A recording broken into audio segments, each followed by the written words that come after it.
Assalamualaikum warahmatullahi wabarakatuh. Waalaikumsalam. Bismillahirrahmanirrahim. Alhamdulillahirabbil alamin wassalatu wassalamu ala asyrafil anbiya'i wal mursalin wa ala alihi wa sahbihi ajmain, amma ba'du. Subhanaka la ilma lana illa ma 'allamtana innaka antal alimul hakim. Rabbi shrah li sadri wa yassir li amri wahlul 'uqdatam min lisani yafqahu qawli. Saudaraku seiman, yang mudah-mudahan kita semua selalu dalam limpahan rahmat dan karunia Allah Subhanahu wa taala. Berilmu sebelum beramal, itu adalah sesuatu yang harus dimiliki oleh siapa saja yang ingin melakukan kebaikan apapun. Karena Allah menggambarkan dalam surah Al-Ghasyiyah, amilatun nasibah tasla naran hamiyah.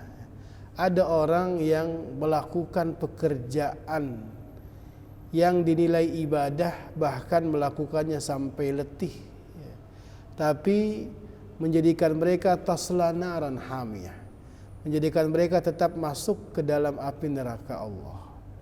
Kenapa demikian? Jawabannya di dalam surah Al-Kahfi. Allah mengatakan, qul hal nunabbi'ukum bil akhsarina a'mala alladzina dhalla sa'yuhum fil hayatid dunya wa hum yahsabuna annahum yuhsinuna sun'a. Karena mereka ketika dalam melakukan sesuatu cuman modal still yakin, kalau orang bilang, cuman modal kira-kira, enggak modal dengan ilmu pengetahuan sesuai aturan yang ada dalam Al-Qur'an, dalam hadis Rasul sallallahu alaihi wasallam. Seperti contoh misalnya ini berkaitan dengan puasa itu sendiri. Berapa banyak orang yang menyangka, saya bilang menyangka ketika sudah ada isyarat, mungkin kalau di negeri kita ada sirene atau salah seorang bilang imsak, imsak, seperti itu menyangka dia sudah tidak boleh makan lagi, dia sudah tidak boleh minum lagi.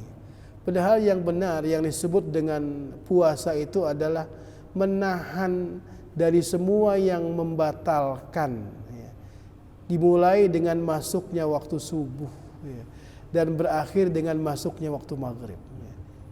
Ini definisi puasa yang harus diketahui oleh setiap orang yang mau berpuasa, yaitu menahan dari semua yang membatalkan.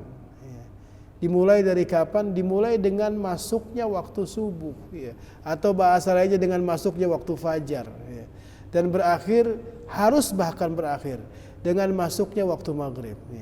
Kenapa harus diketahui seperti itu? Karena di antara, kalau tadi sudah dikasih tahu bahwa puasa itu mulainya dengan masuk waktu subuh.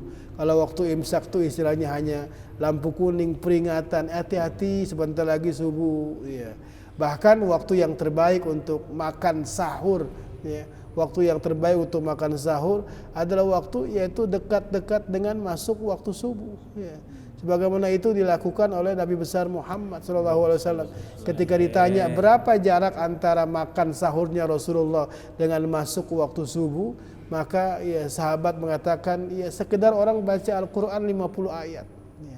Sekedar orang Al-Quran 50 ayat. Dari jarak antara sahurnya Rasulullah SAW dengan masuk waktu subuh, karena makannya kurma, lain dengan orang yang kalau makannya rendang atau sayur sop, yang nggak bisa mungkin sebentar. Intinya apa? Ketika mengakhirkan waktu sahur dengan dekatnya waktu subuh, tentu akan lebih besar pahalanya dari Allah Subhanahu wa taala. Karena di antara keutamaan, di antara ibadah puasa yang harus diketahui adalah mengakhirkan makan sahur dan juga menyegerakan berbuka jika sudah datang masuk waktu maghrib. Sebagaimana tadi sudah dikasih tahu bahwa puasa itu artinya menahan dari semua yang membatalkan, yaitu dari masuknya waktu subuh, harus berakhir sampai kapan? Dengan masuknya waktu maghrib. Ini juga perlu untuk diketahui, harus berakhir dengan masuknya waktu maghrib. Karena di antara puasa yang dilarang oleh Nabi besar Muhammad sallallahu alaihi wasallam adalah puasa wisal. Apa itu puasa wisal? Sengaja melanjutkan niat puasa, tidak ada niat untuk membatalkan padahal dia udah tahu maghrib udah masuk. Itu namanya puasa wisol. Melanjutkan puasa padahal maghrib udah masuk. Ya. Kira-kira kalau ada orang misalnya dia udah dengar, udah azan di mana-mana, udah berkumandang, ya, tapi dia sadar, ya, paling 3 menit lagi sampai rumah. Ya. Dia bilang, "Alah, ntar aja dulu deh." Ya. Saya buka saya bocorin puasa, batalin puasa, nanti di rumah aja tanggung 5 menit, 3 menit. Ucapan tanggung itu maksudnya apa? Kalau ucapan tanggung maksudnya emang dia mau melanjutkan agak lebih lama dengan alasan nanggung, ya, itu ditakutkan dia dinilai puasa wisol, ya, yaitu sengaja melanjutkan puasa padahal apa? Maghrib udah masuk, ya. Kecuali kalau dia bilang niat ngebatalin karena nggak ada air, duit nggak punya juga buat beli air, ya, tapi makanya nanti di rumah, itu lain lagi. Emang dia udah niat ngebatalin, ya. Orang yang seperti itu berarti tahu. Beda antara orang yang tahu dia harus mengakhiri puasa ketika apa? Ketika masuk waktu maghrib, walaupun hanya sekedar apa? Walaupun hanya sekedar apa? Meniat membatalkan puasanya. Itu perbedaan antara orang yang berpuasa sesuai dengan ilmu atau aturan dengan berpuasa yang tidak sesuai dengan ilmu dan aturan. Begitu juga, ya, misalnya sementara orang, ya, mengatakan kalau, ya, niat puasa itu ada, ya, kita hanya tertawa saja. Ada yang mengatakan, oh, yang namanya niat puasa itu harus setelah salat tarawih misalnya, atau mengatakan oh niat puasa itu yaitu ketika seseorang sahur, ya. Yang benar, ya, Rasulullah SAW mengatakan man lam yubayyitin niyah fala siyama lahu. Siapa yang tidak berniat di malam hari maka tidak dinilai puasanya untuk besok, ya. Disebut malam itu dari masuk waktu maghrib sampai sebelum masuk subuh, ya. Jadi sepanjang itu seseorang boleh, ya, menghadirkan niat puasa buat besok. Di keterlaluan kalau ada orang istilahnya, aduh, ya, saya nggak sahur, ya, berarti puasa saya nggak sah. Nggak sahur yang nggak jadi masalah, yang penting udah niat di malam hari. Karena sahur nggak sahur, ya, nggak ada kaitannya dengan sah atau tidak sahnya puasa. Itu hanya berkaitan dengan kesempurnaan puasa jika didahului dengan sahur terlebih dahulu.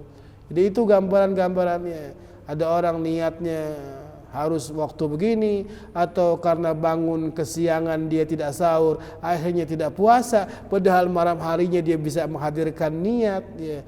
Ada orang yang kadang-kadang juga sahurnya belum masuk waktu, ya, karena Nabi besar Muhammad sallallahu alaihi wasallam itu punya 2 tukang azan, ya. Yang biasa azan subuh itu Abdullah bin Ummi Maktum. Yang azan 1 jam sebelumnya itu membangunkan orang yang tidur itu Bilal ibn Rabah radhiyallahu anhu. Rasulullah mengatakan kalau azan Bilal ibn Rabah maka makan dan minumlah, ya. Ya, makan, dan orang yang biasa ke Mekah, sudah pernah ke Mekah, sudah pernah ke Madinah untuk umroh, itu biasanya azan pertama sebelum subuh itu 1 jam, ya. Disitulah waktu Nabi Muhammad bilang, ayo makan dan minum, mulailah makan sahur, ya. Artinya kalau subuh jam 4:30 berarti standar makan sahurnya minimalnya waktunya adalah yaitu jam 3:30. Jika ada orang jam 3 udah sahur, dia belum disebut sahur, ya. Walaupun tadi yang terbagi disebutkan dia diutamakan mengakhiri makan sahur, ya. Begitu juga ketika apa tadi, ya, ketika sudah tahu masuk waktu maghrib, karena dia sudah tahu yang namanya puasa adalah menahan diri dari semua yang membatalkan, ya, dari mulai kapan? Dari mulai masuknya subuh sampai masuknya waktu maghrib. Dia tahu kalau udah subuh berarti harus nahan, kalau belum subuh berarti masih boleh makan dan minum, kalau sudah maghrib berarti harus berhenti walaupun hanya sekedar apa? Niat membatalkan puasa. Itulah, ya, kira-kira di antara ilmu yang perlu diketahui berkaitan dengan puasa itu sendiri. Mudah-mudahan bermanfaat. Wassallallahu ala sayyidina Muhammadin walhamdulillahi alamin. Mungkin ada yang mau ditanya, silahkan. Berkaitan sama tadi niat, Ustaz, apa kadang yang tadi lupa, bukan ada yang mengajarkan kita niat 1 bulan full. Itu mungkin untuk menghindari, apakah memang itu memang ada atau memang harus saya niat puasa untuk besok? Ya. Pendapat yang terkuat, ya, adalah yaitu pendapat yang tadi dalam Sunan At-Tirmidzi, dalam Sunan An-Nasa'i, Rasulullah mengatakan man lam yubayyitin niyah, ya, fala siyama lahu. Siapa yang tidak niat di malam hari setiap malam, walaupun, ya, ada, ya, pendapat, ya, cuma pendapat itu tidak kuat, ya, Pas ala kulli hal ya bisa saja mengambil pendapat, tetapi yang terkuat itu adalah yang berniat pada setiap malamnya. Ya. Jadi diusahakan niat pada saat malam gitu ya. Iya, Pak. Orang malam itu disebutnya malam itu dari apa? Dari maghrib sampai, jadi orang buka puasa, bismillah, makan bismillah, sekaligus niat puasa buat besok udah sah. Ya, gitu. Yang kedua mungkin kadang kita buka puasa tuh was-was, maksudnya was-was dalam arti ini sudah masuk waktunya atau belum. Kadang mungkin karena kita nggak mungkin dalam perjalanan kita nggak dengar suara azan, atau mungkin karena mungkin masih dalam kendaraan jadi kita nggak bisa lihat kanan kiri kita yang ini. Itu gimana? Kadang bukan menahan untuk berbuka, tapi kadang was-was takutnya belum masuk waktunya gitu. Taib, ya. Rasanya zaman sekarang ini udah ya zaman udah ada ya apa namanya ya. Jika seandainya seseorang berbuka ternyata diketahui masuk maghrib dia belum masuk, maka tetap dia wajib menahan sisa waktunya. Dan di sini ulama berbeda pendapat apakah setelah itu dia wajib mengqadha atau tidak. Ya, seperti itu. Ya. Cukup kira-kira ya, mudah-mudahan ya, cukup, mudah-mudahan bermanfaat ya. Wassallallahu ala sayyidina Muhammadin walhamdulillahirabbil alamin. Subhanakallahumma bihamdika asyhadu an la ilaha illa anta astaghfiruka wa atubu ilaik. Wassalamualaikum warahmatullahi wabarakatuh. Assalamualaikum warahmatullahi wabarakatuh.